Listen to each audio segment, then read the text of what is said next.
আসসালামু আলাইকুম। আশামনির রান্নাঘর নিয়ে এলো আরেকটা রেসিপি। আমি আজ দেখাবো সবজি রান্না করে সবজির রেসিপি আজকে দেখাবো। এর সিজনে কিন্তু সবজিটা দারুণ লাগে আর সবাই পছন্দ করে। এভাবে আপনারা রান্না করে ট্রাই করবেন। দেখতে পারতেছেন আমি ফুলকপি, সিম, আলু এইগুলো আমি কেটে নিয়েছি অফ ক্যামেরায়।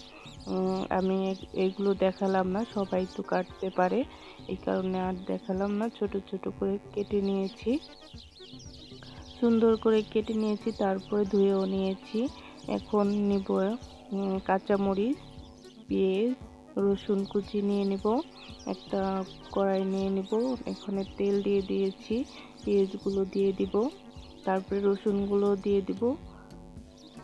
কিছুক্ষণ এভাবে করে একটু ভেজে নিব, এগুলো ব্রাউন কালার করে নিব, একটু সুন্দর করে ভেজে নিব। আমার চ্যানেলটা যদি কারো ভালো লাগে থাকে সাবস্ক্রাইব করবেন, লাইক করবেন, শেয়ার করবেন আর আমার পাশেই থাকবেন।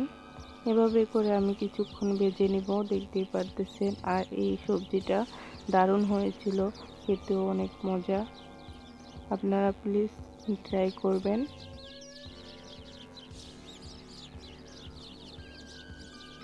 এভাবে সবজি রান্না করবেন।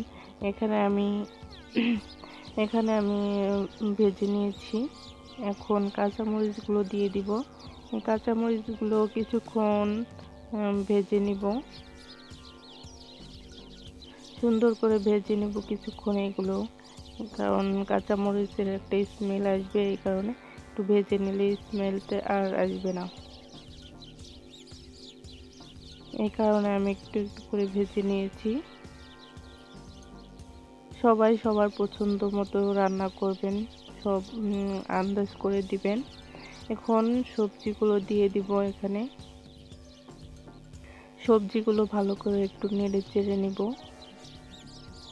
সুন্দর করে আমি নেড়ে চেড়ে নেব সবজিগুলোকে।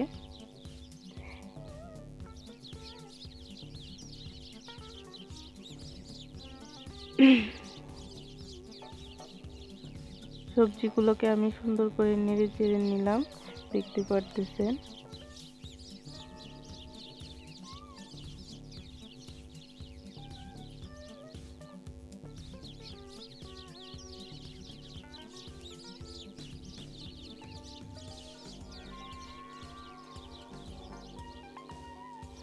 এখন আমি দিয়ে দিব লবণ, স্বাদ মতো লবণ দিয়ে দিব, তারপর হলুদ গুঁড়া দিয়ে দিব।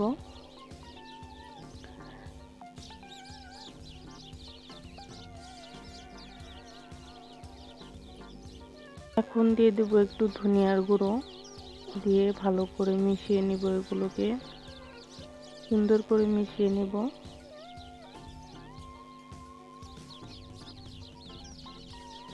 দেখতে পারতেছেন সুন্দর করে মিশিয়ে নিচ্ছি। এইভাবে কিছু নাড়াচাড়া করব, সুন্দর করে একটু ভেজে ভেজে নিব।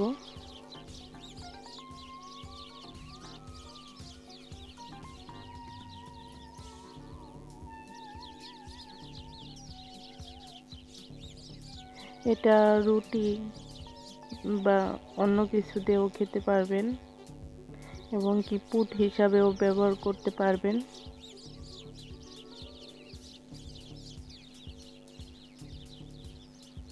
এভাবে করে সুন্দর করে নেড়ে চেড়ে দিব।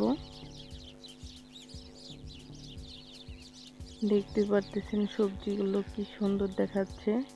এখন একটু পানি দিয়ে দিব,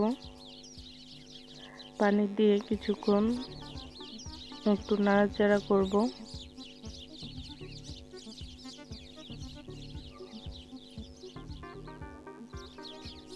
এখন একটা ঢাকনা দিয়ে ঢেকে দিব।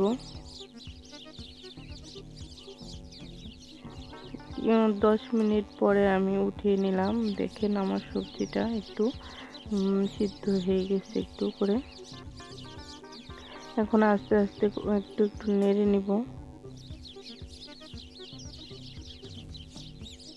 শীতের সকালে রান্না করছি তো এই কারণে অনেক ধোঁয়া উঠছে। এভাবে করে কিছুক্ষণ নেড়ে নিব। এখন দিয়ে দিব ফোড়নের গুঁড়ো, পাঁচফোড়নের গুঁড়োটা দিলে খাইতেও টেস্ট হবে। আমি বেশিরভাগ ভাজিতে পাঁচফোড়নের গুঁড়োটা ব্যবহার করি।